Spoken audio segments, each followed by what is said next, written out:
नमो हरिहंताणं नमो सिद्धाणं नमो आयरीयाणं नमो वज्रायाणं नमो लोये सवसावणं सिद्धं शुद्धं परम्य जयेन्द्रवर्णेमि चन्द्रमकलङ्कं गुणरायणभूषणोदयं जीवस्य परुवणं वोच्छम्। पंच परमेष्ठी भगवान की, तपस्वी सम्राट आचार्य सन्मति सागर जी महाराज की, चतुर्थ पटाधीश आचार्य रोगन सुनील सागर जी गुरुदेव की।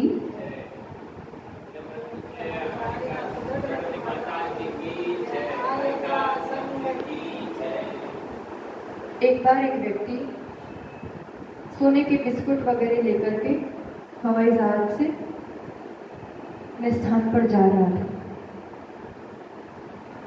और गुप्तचर द्वारा पुलिस आदि को पता चला कि ऐसे कोई व्यक्ति इस रूप से जा रहा है, तो वो लोग अपने उनकी पकड़ने की तैयारी करने लगे और वो व्यक्ति एयरपोर्ट पर उतरा और उसके लिए जो गाड़ी थी वो तो उस गाड़ी में बैठ के सामान के साथ जाने लगा।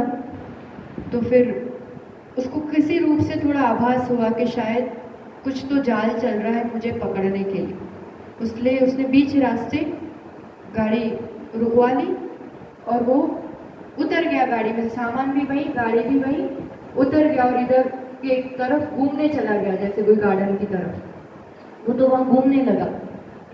तो पुलिस तो पीछे आ ही रही थी, उसने गाड़ी भी देखी, सामान भी देखा और गाड़ी में पर कोई भी नहीं है।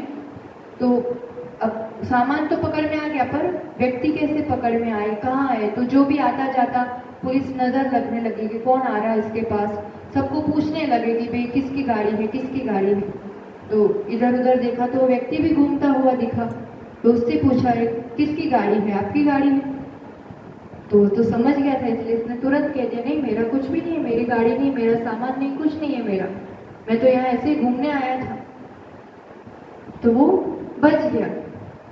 कहने का मतलब गाड़ी उसकी थी, सामान उसका था, सब उसका था, पर अगर वो ऐसे ही कहता रहता कि मेरा है ये, तो पुलिस के द्वारा पकड़ा जाता है। ऐसे ही कोई वस्तु वैसे अपनी है नहीं, पर इन जड़ पदार्थों को ही जब तक वो कहता रहता है मेरा है, तब तक मिथ्यात्व कर्म के बंधन में, पकड़ में आता रहता है। और एक बार बस इतनी समझ, उस समय भयवश बोला भले कि ये मेरा नहीं है, इतना ख्याल, इतनी धारणा बदल जाना, इतना स्वीकार कर लेना कि अमुक वस्तु मेरी नहीं है, उससे उस समय अगर ये सच्ची घटना है और उस समय अगर वो पुलिस से बच सकता है, तो अपन मिथ्यात्व रूपी कर्म रूपी पुलिस से बच जाए, उसमें कोई अतिशयोक्ति नहीं है। बस ये चेंज होनी चाहिए धारणा। अभी तक शरीर, जड़ पदार्थ, मकान, परिवार, सबको मेरा है ऐसा कहता आया हूँ, पर वो सच में मेरा नहीं है। अपन बोलते तो बहुत है, जहाँ देह अपनी नहीं तहाँ ना अपना कोई, बोलने में आता है, पर जब व्यवहार करने में आते हैं, और व्यवहार में भी कहना तो पड़ेगा, कहना अलग बात है क्योंकि व्यवहार उसी से चलेगा। अपन रेल में भी अपन जैसे सफर करते हैं तो रेलवे वाले क्या कहते हैं अपन को, ये सब आप ही का है, अपना समझ के आप सफर कीजिए, है ना। कोई धर्मशाला में भी कभी कभी लिखा रहता है कि सब आप ही का है, तो अपन अपना समझ के कोई उधर कब्जा कर सकते हैं क्या? आराम खाली रहते हैं। कहने को होता है कि व्यक्ति अपना समझ के उसकी सुरक्षा करेगा, उसका कर्तव्य अच्छे से निभाएगा, पर वो बिना टिकट लिए बैठ जाए ट्रेन में, आपने तो कहा है सब आपकी धरोहर है, तो चलेगा? बिना टिकट के सजा ही मिलेगी। बस वैसी वाली बात, कहने को कि मेरा परिवार अमुक, क्योंकि अमुक दायित्व जिम्मेदारियां निभाना है, पर वास्तव में कहता है पर मानता नहीं है। तब सम्यक दर्शन की शुरुआत हो सकती है, तब तक सम्यक का भूमिका नहीं बन सकती जब तक बहुत ज्यादा अंतरंग से वो जड़ ही है ना, जड़ जब तक मजबूत है तब तक संसार का वृक्ष हरा भरा होता ही रहता है। सीधा यहाँ अटैक किस पे किया है? उस जड़ पर ही, उस मान्यता पर ही, जिससे ये संसार बढ़ रहा है। इसी मिथ्यात्व का कुछ लक्षण अपन ने देखे थे और आगे अपन इसमें देखे गोमरसाड़ जीव कांड में गुणस्थान प्रथम अधिकार में आचार्य भगवान 17 नंबर की कारिका में बता रहे हैं, मिच्छत्तम वेदंतो जीवो विवरियेदं सणो होदी नयेदम्मं रोचिदी मौरम कूरसम जहाजरिदो। इस उदाहरण पर बात की थी अपन ने, पर आचार्य भगवान जब अपनी वाणी में ये उदाहरण देते हैं कि जैसे ज्वर पीड़ित रोगी को मधुर रस नहीं सुहाता है, ऐसे मिथ्यात्व से ग्रसित संसारी जीव को धर्म सुहाता नहीं है, धर्म पसंद नहीं आता है। सब कुछ हो सकता है उसके बाद, पर धर्म की बात आएगी तो उसको रुचती नहीं है। और क्या बात रुचती है, कहाँ श्रद्धान करता है, तो आगे इसी बात को आगे बढ़ाते हुए कहते हैं मिच्छा इट्ठी जीवो ओ इट्ठम पवयणम न सदहदि सदहदि सद्भावम ओ इट्ठम या अणुवै अट्ठम। 18 नंबर के श्लोक। मिच्छा इट्ठी जीवो, मिथ्यात्व से ग्रसित जीव किस पर श्रद्धान करता है? सद्हदि, जो अरहंत आदि के वचन है उन पर न सद्हदि, उस पर श्रद्धान नहीं करता है। और जो अनुद्दिष्ट वचन है उनके, जो मिथ्या वचन है कुदेव कुगुरु आदि के, उन पर तो वो जल्दी से श्रद्धान कर लेता है। तो इस रूप की प्रणाली तो चली ही आ रही है। अपना भी जन्म इसी रूप से हुआ, जल्दी से नहीं विश्वास आता है कि अरहंत कौन, स्वरूप क्या है, गुरु क्या होते हैं। जो अपने संगति में रहे, जिस उसमें रहे, उसी बातों में आ जाते हैं। पर फिर भी इसी मिथ्यात्व के उदय में ही सम्यक का भी मार्ग बनता है। कब? वो अपन ने कल देखा था कि अपने ही जैसा कोई संगी भव्य जीव, इस मिथ्यात्व का उदय रहेगा। पर कैसा उदय रहेगा? मंद उदय रहेगा। घोर उदय में तो यही वाली बात सच होगी कि धर्म नहीं ही सुहाएगा उसको। मिथ्यात्व, मिथ्या को गुरु, देव गुरु, यही चीजों पर श्रद्धान होगा, अरिहंत के वचनों पर श्रद्धान नहीं होगा। सुन लेगा मैं आत्मा हूं, पर क्या आत्मा होती है, कहाँ दिखती है, अपन नहीं मानते। जो दिखता नहीं उसको कैसे माने अपन? इस रूप से उसकी परिणति नहीं बदलेगी। पर कदाचित ऐसी कुछ काल लब्धि भी पकी, कुछ पुरुषार्थ भी जगा, ऐसा सशक्त निमित्त सामने आया, तो सशक्त निमित्त और स्वयं का फिर अंतरंग पुरुषार्थ। अंतरंग पुरुषार्थ किस रूप से? लब्धि रूप से। मन उदय रहा, ये उसकी एक भाग्य रहा, शुभ लेशा रही, विशुद्धि रही, धर्म प्रति अनुराग भाव रहा। अभी मिथ्यात्व का उदय चल ही रहा है, पर हीन होकर के उदय में आ रहा है। और अब ऐसी स्थिति में भी उसको धर्म सुहा रहा है। देशना लब्धि, अब वो तत्व चिंतन की उस धारा में बह रहा है। कहीं ना कहीं ये मान्यता, हाँ ये सब चीजें मेरी नहीं है तो भी कितनी देर टिकती है, मेरा स्वभाव, मेरा स्वरूप कुछ और ही है। ऐसा कब मानने में आता है? जब ऐसा कोई सामने दिखता है। स्वयं से ये काम, पहली बार का ये काम खुद से नहीं हो सकता बिना निमित्त के। कई बार लोग ऐसा निमित्त को बिल्कुल गौण कर देते हैं कि सब सिर्फ उपादान से होता है, सिर्फ योग्यता से होता है, तो हो गया होता। अब तक निमित्त मिलेगा तो काम होगा ही, ऐसा जरूरी नहीं है, पर जब काम होगा तो निमित्त होने पर ही होगा। इसलिए जिन बिंब दर्शन, गुरुओं के उपदेश, बार बार कोई बात कान में पड़ेगी तो कभी तो विचार करेगा ना इंसान कि हाँ यार कुछ तो बात है। ये सब कुछ भी पास नहीं होते हुए भी ये आनंदित दिख रहे हैं, सुखी दिख रहे हैं, तो कुछ तो बात है। इस पर फिर उस धारणा पर एक हथौड़ी पड़ती है। पर हथौड़ी पड़ती है ना, तो बड़ा पर्वत टूटता नहीं है। थोड़ा सा कुछ उसमें फर्क पड़ेगा पर टूटेगा नहीं। पर्वत को तोड़ने के लिए क्या किया था कल अपन ने? एक नीचे बारूद का ढेर लगाना पड़ता है कि एक बार में विस्फोट हो। तो वो विस्फोट कब होता है? जब देशना लब्धि के बाद, प्रायोग लब्धि के बाद वो करण लब्धि तक पहुंचता है।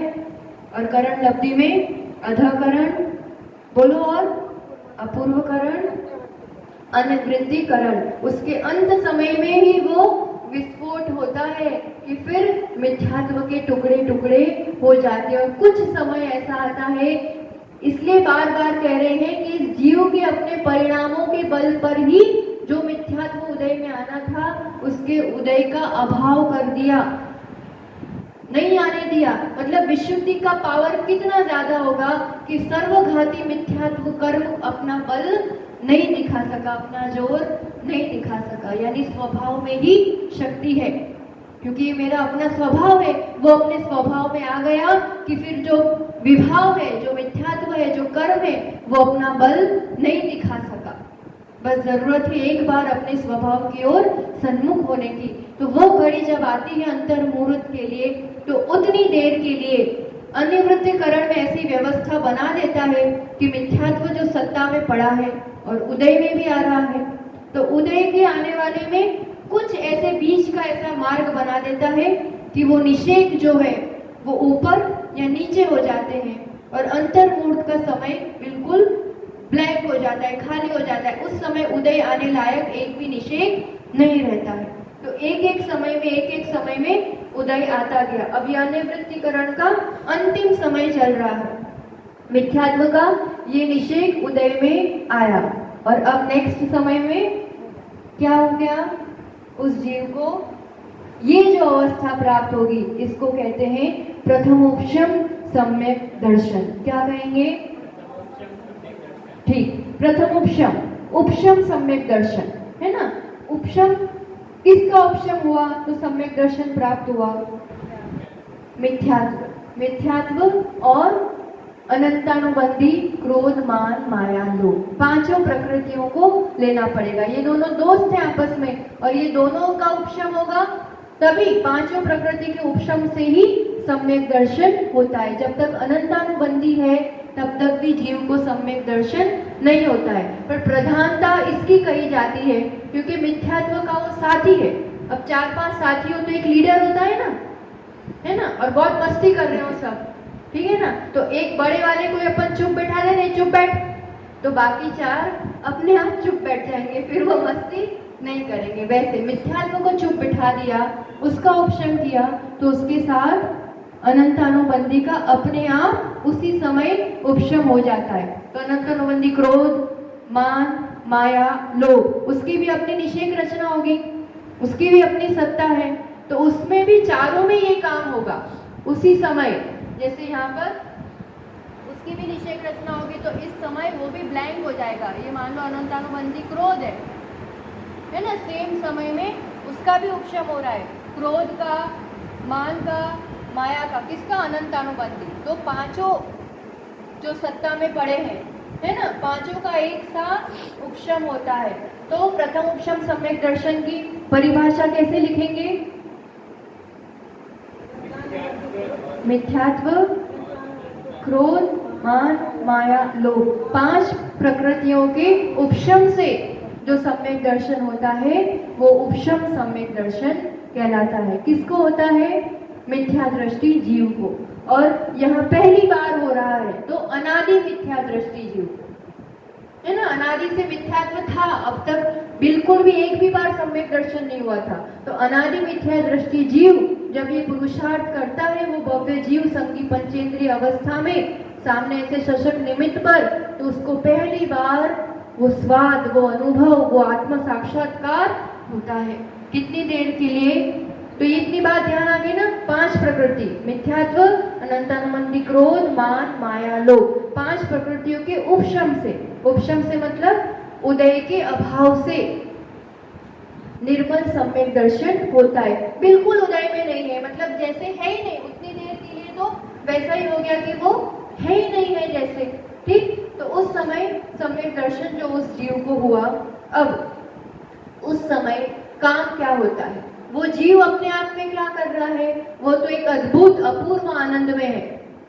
पाने लायक चीज यही है, जो अब तक भाव नहीं किए हैं ना, ऐसे भाव करने हैं। अब जो अब तक नहीं पाया है ये पाना है। 3 लोक की संपदा, पद, स्वामीपना एक तरफ और ये एक सम्यक दर्शन की उपलब्धि एक तरफ। वो तो कितना भी पालोगे एक बार छूट जाएगा, पर ये एक बार पा लिया ना तो वो संसार से मुक्त करा कर ही छोड़ता है नियम से। तो ये जीव ने जब पा लिया तो अब क्या उपलब्धि होती है उससे? सबसे पहली बात तो ये समझना कि उपशम सम्यक दर्शन जब भी किसी भी जीव को होता है वो उसका मैक्सिमम समय अंतर्मुहूर्त ही होता है। इससे ज्यादा काल वो नहीं रह सकता, नियम है। क्योंकि किसी चीज को दबाओगे आप, किसी चीज को रोक के रखोगे, कितनी देर रोक के रखोगे, पकड़ के कितनी देर रखोगे किसी को, फिर वो भी जोर से धक्का लगाएगा तो छूट जाएगा, क्योंकि ये पकड़ के रखा है, बांध के रखा है, रोक के रखा है, खत्म नहीं किया है ना। इसकी भी अपनी उपलब्धि है, पर एक सीमा है। उपशम कभी भी अंतर्मुहूर्त से ज्यादा देर तक नहीं हो सकता, इतनी देर होगा और उसके बाद नियम से वो खत्म होगा, समाप्त होगा। पर उतनी देर में क्या काम होता है, कल अपन ने सुना था कि वही मिथ्यात्व का कर्म जो सत्ता में है ना, दर्शन होने की अभी तक एक ही प्रकृति सत्ता में थी, बंद उसी का हो रहा था, उदय उसी का हो रहा था और सत्ता में भी मिथ्यात्व ही था। अब जब पहली बार सम्यक दर्शन हुआ तो ये मिथ्यात्व का टोटल द्रव्य जो है वो 3 रूप से बट जाएगा। अब ये कैसे होता है और किस रूप से किसको कितना पार्ट मिलता है, थोड़ा सा अपन इसको गणित से देखते हैं। पूरा तो वैसे कोई भी विषय होता है ना, जैसे जीव कांड कर्म कांड पढ़ते हैं तो एक होता है अर्थ संदृष्टि से समझाया जाता है, जैसे रियल उसके कुछ सिंबल्स के साथ जो असंख्यात है, अनंत है, तो वैसा का वैसा। पर वो फिर ऐसे एकदम समझ में नहीं आ पाता है, तो उसको उदाहरण से समझने के लिए अंक संदृष्टि से समझते हैं। वो रियल नहीं होता है, रियल तो असंख्यात अनंत वो शब्द अब कैसे लिखेंगे अपन, उसके सिंबल्स होते हैं, चिन्ह होते हैं, तो चिन्हों से भी समझा जाता है, वो अर्थ संदृष्टि होता है। और फिर अंक संदृष्टि से समझने के लिए, उसकी भाव भासना के लिए उस रूप से समझा जाता है। तो यहाँ अंक संदृष्टि से अपन समझते हैं समय प्रबल, है ना, जो चीज अपन ने जो कर्म बांधा है एक समय में, ठीक है। फिर उसकी गुण हानि, समय प्रबल माना की माना, इसमें अपन ने देखा था, अपन ने नाना गुणानी कितनी ली थी, 8 ली थी आधी। और नियम है ये, जैसे एक एक समय में बंद हो रहा है, ठीक है, एक एक समय में उदय भी हो रहा है कर्म का, प्रति समय एक समय प्रबल प्रमाण बंद होता है, उदय भी होता है, तो भी द्रव्य सत्ता में रहता ही रहता है। ये नियम है ना, सत्ता में द्रव्य रहता है। तो ये भी पूरा सिद्धांत है, आपको कर्म कांड में लास्ट में आता है सब, कि नियम से सत्व में 1.5 गुण हानि प्रमाण द्रव्य रहता ही रहता है। निरंतर बंद चालू है, निरंतर उदय चालू है ना। जैसे एक तरफ से भरा जा रहा है, एक तरफ से निकाला जा रहा है, तो भी वो डिब्बे में कुछ तो रहता है, ऐसी वाली बात हो गई। तो इस आत्म प्रदेश में सत्ता में कर्म रहते ही रहते हैं, तो कितने रहते हैं, तो ये सिद्धांत है, वो पूरा प्रूव होता है, तो त्रिकोण रचना और सब होती है, अपन उतना डिटेल में अभी नहीं जा रहे हैं। पर सिद्धांत है कि 1.5 गुण हानि प्रमाण द्रव्य सत्ता में हमेशा रहता है। एक गुण हानि में कितने हैं, 8 समय, ठीक है, एक गुण हानि में 8 समय, नाना गुण हानि 6 थे और एक गुण हानि का समय 8 समय का था, तो एक गुण हानि में 8 समय है, ठीक है। अब 1.5 गुण हानि अपन करें तो कितना होगा, 8 का डबल 16 और 8 और उसका आधा 4, तो 12, तो 12 इंटू समय प्रबल 6300, ये हो जाएगा क्या, सत्व का द्रव्य। पहले सत्व का द्रव्य निकालना पड़ेगा ना, उसमें से मिथ्यात्व का द्रव्य निकालेंगे, फिर उसको तीनों में बांटेंगे। अपन करने क्या जा रहे हैं, समझ में आ रहा है। मिथ्यात्व का द्रव्य जो अपन ने वो निषेक रचना बनाई थी, प्रथम उपशम सम्यक हुआ, पर सत्ता में मिथ्यात्व तो है, और उन सत्ता में जो मिथ्यात्व है उसके 3 भाग करने हैं, तो किस रूप से होते हैं, तो इसलिए सत्व का द्रव्य लाना पड़ेगा ना अपन को। तो सत्ता का द्रव्य किस रूप से आता है, 1.5 गुण हानि इंटू समय प्रबल, ये होता है सत्व का द्रव्य। 1.5 गुण हानि हुई 12, समय प्रबल 6300 माना है यहाँ पर। तो ये जो मल्टीप्लाई करते हैं तो अपने लिए राशि आती है 75600, ये आगे अपने लिए सत्व का द्रव्य। अब ये जो सत्ता है वो आयु कर्म के अलावा 7 कर्मों की पूरी सत्ता है। आयु कर्म अपन मान रहे कि अभी नहीं बंधा है उस रूप से, तो उसके अलावा 7 कर्मों की सत्ता मानी जाती है। तो अब ये टोटल द्रव्य अपन 7 से डिवाइड करेंगे ना, तो अपने पास मोहनीय कर्म का द्रव्य आएगा। एकदम जनरल रूप से हो रहा है, वो एकदम जो बंटवारा जिस रूप से हो रहा था उस रूप से अपन पूरा नहीं जा रहे। यहाँ मोहनीय का 7 से डिवाइड करेंगे तो मोहनीय का द्रव्य आएगा।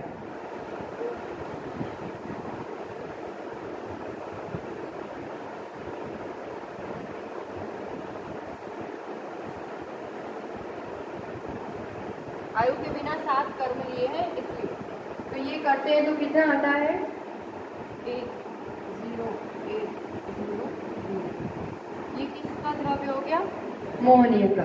अब मोहनीय में तो बहुत सारी प्रकृतियां होती है, सर्वघाती भी, देशघाती भी।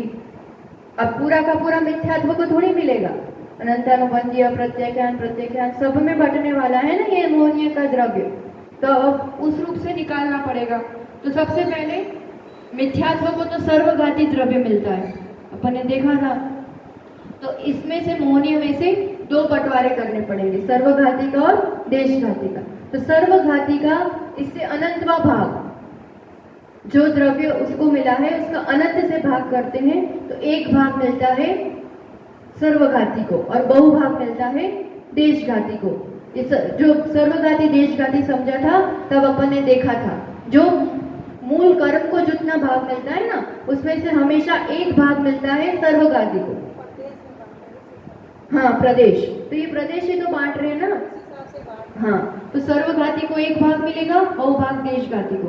अपना लक्ष्य है सर्वघाती, क्योंकि अपन मिथ्यात्व की बात कर रहे हैं, ठीक। तो इसको अनंत से डिवाइड करेंगे, अनंतवा भाग, तो अनंत यहाँ पर 5 माना है, ठीक। अब मोहनीय का जो द्रव्य है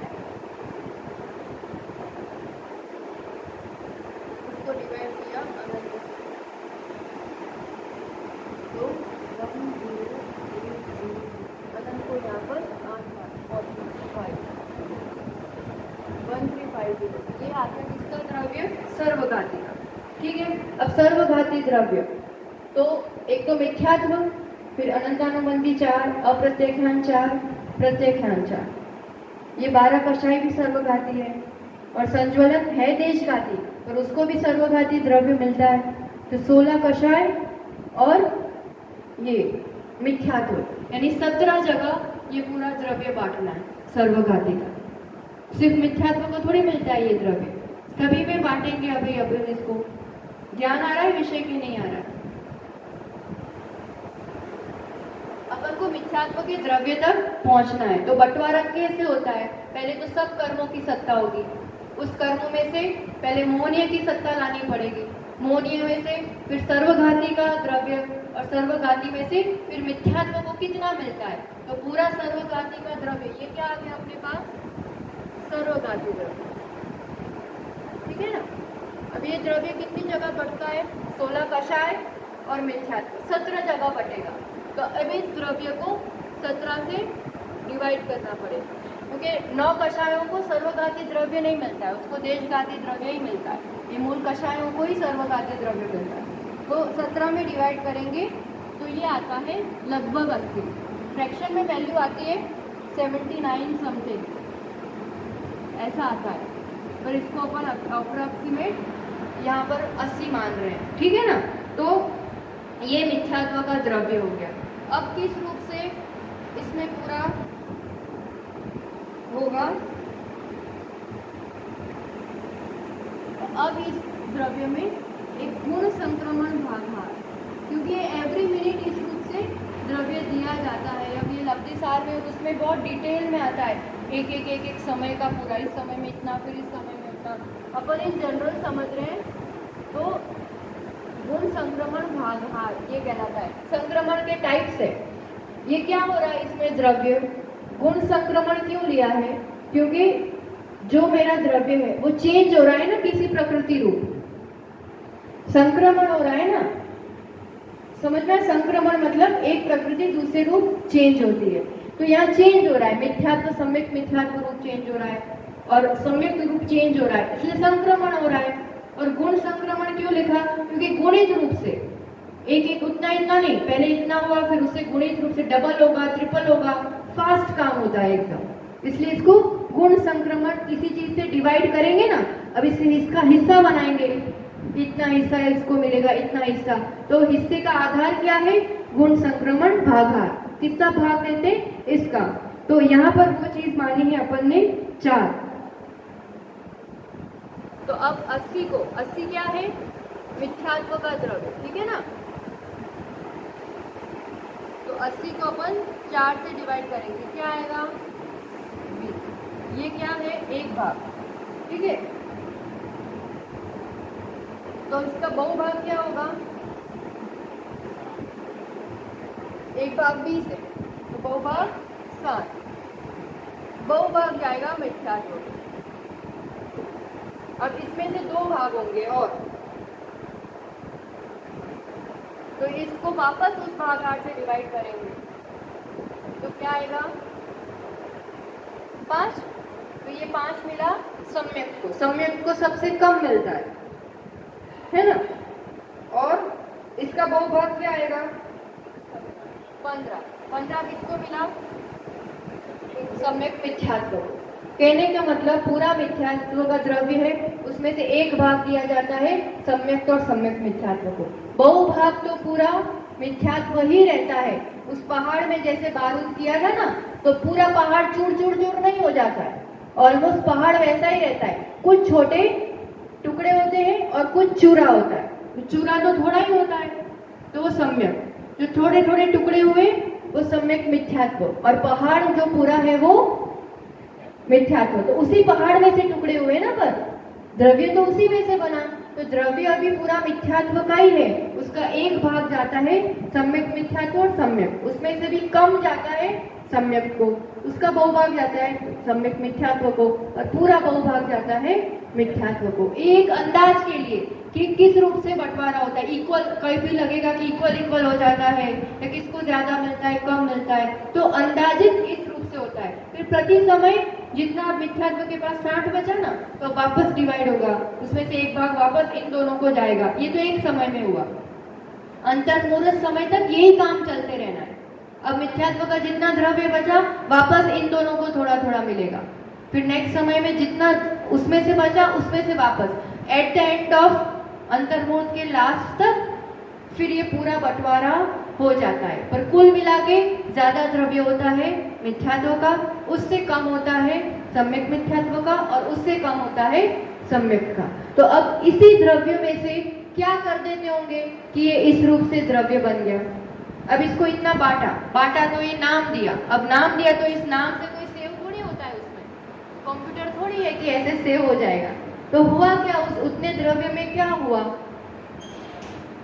सम्यक नाम दिया, सम्यक मिथ्यात्व नाम दिया, तो हुआ क्या उस द्रव्य में? मिथ्यात्व का जो एक द्रव्य, जैसे 20 अपन ने अलग निकाला, 5 परमाणु सम्यक को मिले, तो वो 5 परमाणु में अनुभाग शक्ति अत्यंत हीन कर दी। पहले कैसी अनुभाग शक्ति थी? अस्थि शैल रूप। मिथ्यात्व की ऐसी थी ना, अस्थि और शैल रूप, तो उसकी अनुभाग शक्ति लता रूप कर दी, और फिर उसको नाम अलग दे दिया सम्यक, क्योंकि उसका काम अब अलग से होना है, इसलिए अलग नाम देना पड़ा। समझ में आया किया क्या? उस द्रव्य में हुआ क्या? अनुभाग शक्ति जिसकी बहुत कम कर दी। इतने समय में बंटवारा हो रहा है, मतलब परमाणु बांट दिए, तो बांट के किया क्या अंदर? उस सम्यक किसको नाम दिया? जिसकी अनुभाग शक्ति अत्यंत हीन कर दी, लता रूप, देशघाती रूप। वही द्रव्य का अनुभाग कम कर दिया, तो उतने परमाणुओं को नाम सम्यक दे दिया, है ना। फिर कुछ परमाणु अलग निकाले और सम्यक मिथ्यात्व रूप रखना है, तो फिर उसके परमाणुओं का, उसका अनुभाग सम्यक से ज्यादा पर मिथ्यात्व से कम, दारू रूप और वैसा रखा, और मिथ्यात्व जो था वो वैसा का वैसा रहा। मतलब होता क्या है यहाँ पर, इस परमाणुओं के बंटवारे में अनुभाग शक्ति कम कर दी जाती है। ये काम होता है इस प्रथमोपशम सम्यक्त में। द्रव्य वही है पर अनुभाग शक्तिहीन करके नाम अलग दिया, क्योंकि उसके अनुरूप ही आगे का पूरा काम होने वाला है। ध्यान आया? तो मिथ्यात्व पूरा सर्वघाती जो अनुभाग है उसका, है ना, कैसा था? अस्थि और शैल रूप। ठीक है, अब इससे कम होगा सम्यक मिथ्यात्व। अब इसमें परमाणु भी लेना, परमाणु भी कम है और ये परमाणु इसको दिए, मतलब हुआ क्या? तो इसका अनुभाग अनंत गुणाहीन हो गया। ये काम होता है वो परिणामों की विशुद्धि पे, कि कुछ परमाणु तो ऐसे उठाए कि जो पहले मैंने बांधा था उस रूप से अब वो काम नहीं करेंगे, अनंत गुणाहीन कर दिया। मान लो दारू रूप, ठीक है, और फिर उससे भी कम है सम्यक्त्व का, परमाणु भी कम है और अनुभाग भी बहुत कम किया जाता है। तो पूरे द्रव्य में से जिनका जिनका अनुभाग सबसे कम कर दिया उसको सम्यक रूप से हो गया, उस रूप से नाम दे दिया। अब मतलब उस रूप से काम करेंगे इसलिए ताकि अंदर कोई नाम नहीं दिए जाते हैं आत्म प्रदेशों में, और अब पहचान अपन उस रूप से करेंगे कि जिसकी अनुभाग शक्ति कम है, लता रूप है, देशघाती रूप है। जो सर्वघाती बना था उसमें देशघाती बना पैदा हो गया अपने परिणामों की विशुद्धि से। प्रथम उपशम सम्यक की ये एक उपलब्धि है, ये कार्य होता है उस अंतर्मुहूर्त में कि एक भाग परमाणुओं की शक्ति देशघाती रूप से कर दी जाती है ताकि आगे भी सम्यक दर्शन बना रहे, है ना। तो ये क्या हो गया? देशघाती हो गया। लता रूप अत्यंत हीन, अनंत अनंत गुणा, डबल हीन होता है इसका। द्रव्य तो कम होगा पर जितना भी द्रव्य है उसमें इस रूप से होगा। इतना विषय ध्यान आया है ना। वो मैथ्स में ज्यादा बहुत ध्यान नहीं आया, तो इतना किया अपन ने। टोटल द्रव्य में से मोहनीय का लाए, मोहनीय में से सर्वघाती का लाए, सर्वघाती को टोटल द्रव्य में से 7 से डिवाइड किया, है ना। कितना द्रव्य आया था अपना? 75600। 7 से डिवाइड किया, 10,800 आया मोहनीय का द्रव्य। फिर उसको एक भाग 8 से डिवाइड किया तो सर्वघाती का द्रव्य आया। सर्वघाती को 17 में डिवाइड किया, 16 कषाय और मिथ्यात्व, 17 जगह बटना है उसको, तो उस हिसाब से फिर मिथ्यात्व का द्रव्य आया 80, और उसमें गुण संक्रमण भागार एक भाग मिला सम्यक मिथ्यात्व और सम्यक को बहुभाग मिला मिथ्यात्व। ठीक, इतना विषय हुआ अपना, है ना। तो ये काम हुआ प्रथम उपशम सम्यक दर्शन में, और ये काम होते होते उसका समय भी पूरा हुआ। अब क्या होगा, है ना। जीव कहाँ था? मिथ्यात्व। ठीक, फर्स्ट सेकेंड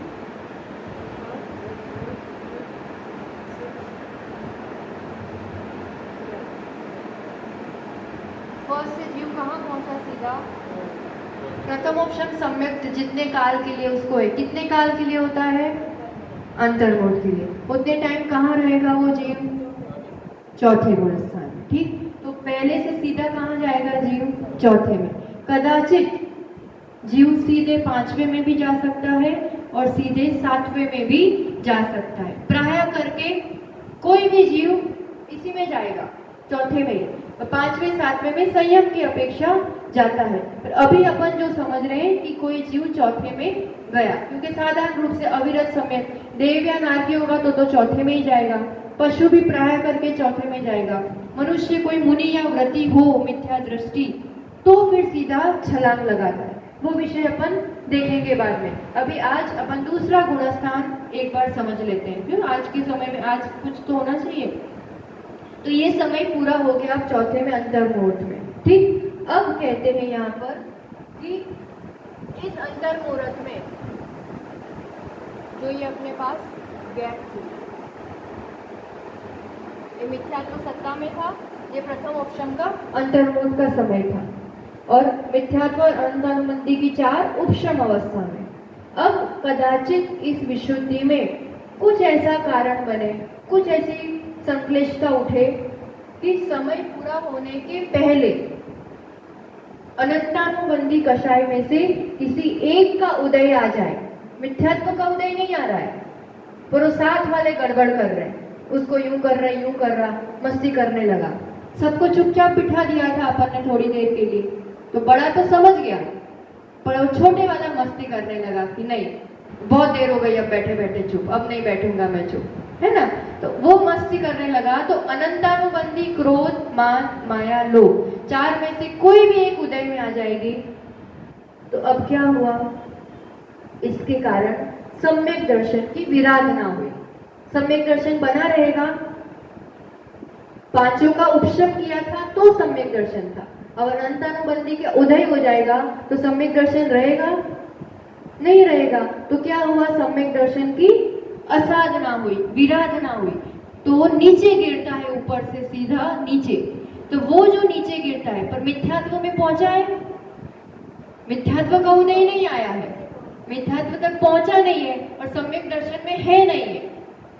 तो उस ऊंचाई से नीचे गिरने का जो बीच का काल होता है, जितना इसका काल बाकी है ना, इतना काल जिसका इतना बाकी रह गया, उतने काल के लिए दूसरा गुणस्थान बनता है सासादन।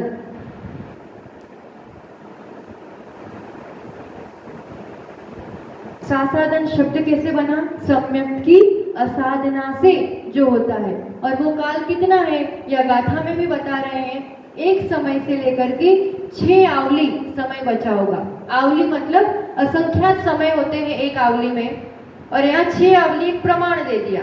अगर उतने टाइम पीरियड में अनंतानुबंधी, क्योंकि पूरा प्रेशर है वो दब के ही है, पर लास्ट में थोड़ा हो सकता है कि बहुत टाइम हो गया, अब नहीं, तो एक आध जना उदय में आ गया। तो उतने टाइम पीरियड में तो सासादन का काल भी उतना ही होता है फिक्स, जितना टाइम इसका बचा ना, और उसमें उसने गड़बड़ कर दिया अनंतानुबंधी ने, तो उतने टाइम के लिए अब चौथे से वो कहाँ पहुंच गया, सीधा दूसरे में। कितने टाइम तक रहेगा, उतने ही टाइम तक जितना टाइम इसका बाकी है, एक समय से 6 आवली मैक्सिमम। फिर कहाँ जाएगा,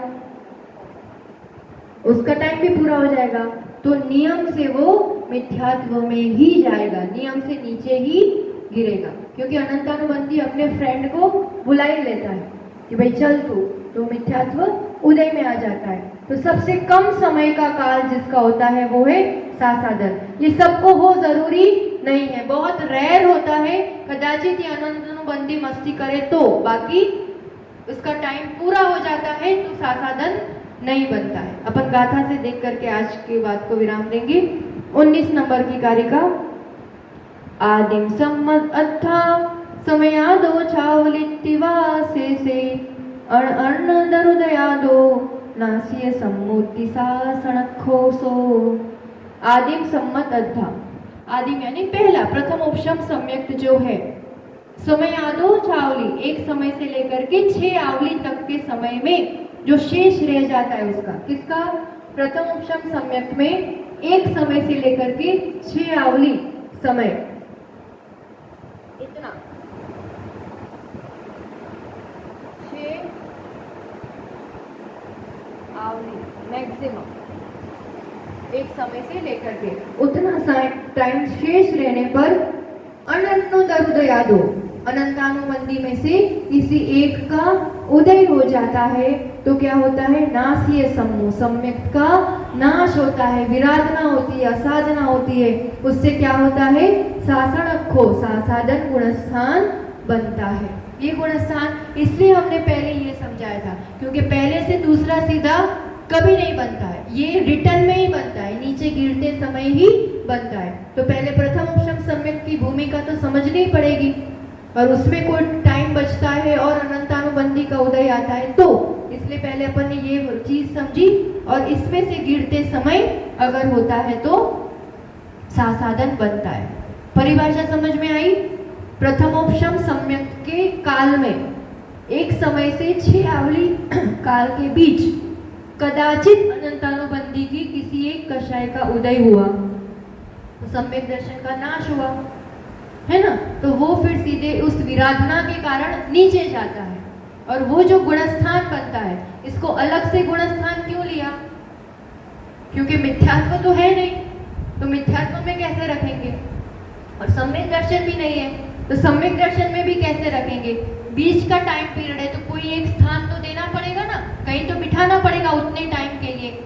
टाइम थोड़ा है पर उसको मिथ्यात्व में भी फिट नहीं कर सकते, सम्यक में भी फिट नहीं कर सकते, तो इसलिए उसका एक अलग ही स्थान बना दिया। और सेकंड नंबर क्यों दिया, क्योंकि उसको वहां से सीधा मिथ्यात्व में जाना है, और कोई ऑप्शन नहीं है, वो नीचे ही गिरेगा, इसलिए सेकंड नंबर इसका स्थान दिया है। एक गाथा के साथ इसी का यहाँ पर लिया है, अच्छा उदाहरण के साथ समझाया है यहाँ पर। 20 नंबर की गारिका। सम्मत ऋण पव्वय सिंहरादो मिच्छ भूमि सम भीमुहो नासिये सम्मतो सो शासनामो मुणेयवो। सम्यक रूपी ऋण रत्न का पहाड़ है कोई, है ना, और उस रत्न के पहाड़ से मिथ्यात्व की भूमि की ओर सम्मुख है कोई जीव, है ना। पहाड़ बताया कोई, सम्यक दर्शन का पहाड़ है, इस टोच पे है ना व्यक्ति, रत्न का पहाड़, सम्यक रूपी रत्न का पहाड़ और मिथ्यात्व की भूमि, इसकी ओर सम्मुख है कोई जीव। और क्या लिखा है इसमें, ऐसा कोई सम्मुख जीव जिससे सम्यक की विराधना की हो, नाश किया हो और मिथ्यात्व को प्राप्त नहीं हुआ हो, ऐसा कोई जीव। यानी यहाँ से ये बीच वाला पीरियड, जैसे कोई खड़ा व्यक्ति ऐसे बैठने जाए ना, कोई अभी पूरा बैठा नहीं है और खड़ा भी नहीं है, तो वो कैसी अवस्था होती है, थोड़े टाइम की तो होती है। कोई बैठने जा रहा है ना और ऐसे यूं पाँव थोड़े से ऐसे मुड़े, वो वाली अवस्था समझ लो। मिथ्यात्व की ओर गिरने जा रहा है, उस ओर सम्मुख है, पर अभी पूरा टच नहीं किया है उसको, वहां पहुंचा नहीं है। तो ये जो बीच का अंतराल होता है, ये सासाधन गुणस्थान। अब आगे अपन कल समझेंगे कि प्रथम उपशम समय पूरा हो जाने के बाद अब उस जीव का क्या होता है। ये तो प्रथम उपशम सम्यक की अवस्था समझी कि उसमें काम क्या होता है, तो 3 बंटवारे हुए, और टाइम पूरा होने के पहले अगर कुछ होता है तो सासाधन बनता है। अब टाइम पूरा होने के बाद इस जीव की यात्रा किस रूप से इन गुणस्थानों में घटित होती है, ये अपन कल देखेंगे। पर आज के लिए ये समझे हम कि कुल मिला के मिथ्यात्व के कारण जीव पर्याय दृष्टि करता रहता है, जो दिखता है उसी के आधार पर जीता है, अपने आप को मानता है और दूसरे को भी मानता है। पर्याय दृष्टि के पीछे द्रव्य दृष्टि करेंगे जब। सम्यक हुआ मतलब हुआ क्या, ये जो शरीर दिख रहा था उसके पीछे की आत्मा दिख गई, ये तो पर्याय है, ये परिचय ही दे रही है कि इसके पीछे कोई गुण है, कोई द्रव्य का अस्तित्व है, तो शाश्वत पने का दर्शन हो जाता है। और इसके साथ संगति से जैसे परिवेश बदलता है ना, सम्यक दर्शन से क्या और उपलब्धि होती है, तो जैसे किसी की जब कुंवारी कन्या होती है ना, गंगवाल परिवार से है मान लो, तो उसके नाम के साथ वो गंगवाल लगाती थी। फिर 6 फेरे होते हैं, 7 फेरे होते हैं, कासलीवाल परिवार में शादी होती है, तो अब क्या लगाते हैं उसके नाम के साथ, संगति से परिवेश बदल गया। वैसे ही सम्यक दर्शन होते ही उसके साथ जो ज्ञान है, वो ज्ञान भी कैसा हो जाता है, अब सम्यक ज्ञान हो जाता है। अब वो उसको पूरा पिक्चर क्लियर है कि मैं कौन हूँ, स्व क्या है, पर क्या है, सब चीजों का एकदम उसको व्यवस्थित ज्ञान। तो सम्यक दर्शन के साथ ज्ञान भी सम्यक ज्ञान हो जाता है और मिथ्यात्व के साथ ज्ञान भी मिथ्या ज्ञान हो जाता है। तो पर्याय दृष्टि मिथ्या ज्ञान है, उसके साथ द्रव्य और गुण दृष्टि सम्यक ज्ञान, सम्यक दृष्टि जीव की पहचान है। तो हम भी अपने आप पर चिंतन करें कि पूरे दिन अपन जो जीते हैं, जितनी चीज देखते हैं, उन पर्यायों के पीछे अपन इस शाश्वत द्रव्य की कितनी पहचान कर पाते हैं, कितना उसको समझ पाते हैं। इस पर चिंतन करते हुए अपना प्रोग्रेस रिपोर्ट भी बनाए कि हमने इतनी चढ़ाई की है कि नहीं की है। आगे की यात्रा कल। आज के लिए जिनवाणी स्तुति। जिनवाणी के ज्ञान से सूझे लोकालोक, सो वाणी मस्तक नमो सदा देत हूँ तो। ये जिनवाणी भारती तो है जपू दिन रैन, जो तेरा शरणागत सो पावे सुख चैन। 9 बार नमोकार। द्वादशांगमयी जिनवाणी माता की, आचार्य सुनील सागर जी गुरुदेव की।